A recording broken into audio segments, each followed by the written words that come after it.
എമ്പുരാൻ എന്ന ചിത്രത്തിൻ്റെ 11-ാം ദിവസത്തെ ബാംഗ്ലൂർ ബോക്സ് ഓഫീസ് കളക്ഷൻ റിപ്പോർട്ടാണ് ഇന്നൊരു വീഡിയോ ഭാഗത്ത്. വീഡിയോയിൽ മുൻപ് വീഡിയോ ലൈക്ക് ചെയ്യുക, ചാനൽ സബ്സ്ക്രൈബ് ചെയ്യാൻ വേണ്ടി ശ്രമിക്കുക. മോഹൻലാൽ, പൃഥ്വിരാജ്, മഞ്ജു വാര്യർ, ടൊവിനോ തോമസ് എന്നൊക്കെ പ്രധാന കഥാപാത്രങ്ങളായ ചിത്രമായിരുന്നു എമ്പുരാൻ.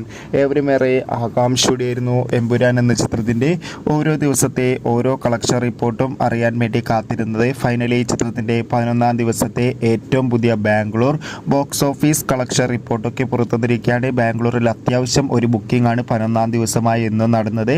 അതുകൊണ്ട് തന്നെ ഇന്ന് മാത്രം ചിത്രത്തിന് ഏകദേശം 1 കോടിക്ക് അടുത്ത് വരെങ്കിലും കളക്ഷൻ നേടിയെടുക്കാൻ വേണ്ടി സാധിക്കുമെന്നാണ് ട്രാക്കിംഗ് റിപ്പോർട്ടുകൾ സൂചിപ്പിക്കുന്നത്. എന്തായാലും എമ്പുരാൻ എന്ന ചിത്രത്തിൻ്റെ കൂടുതൽ ബോക്സ് ഓഫീസ് കളക്ഷൻ റിപ്പോർട്ടിനായി നമുക്ക് കാത്തിരിക്കാം. ചിത്രം കണ്ടവരുടെ അഭിപ്രായം കമൻറ്റ് ചെയ്യുക. ഈ വരുന്ന മാർച്ച് ഏപ്രിൽ മാസം ധാരാളം ചിത്രങ്ങൾ OTT റിലീസ് ചെയ്യും. നമ്മുടെ ചാനൽ ഭാഗം പരിശോധിച്ചാൽ ആ വീഡിയോയ്ക്ക് നിങ്ങൾക്ക് കാണാൻ വേണ്ടി സാധിക്കും. അതൊക്കെ ഒന്ന്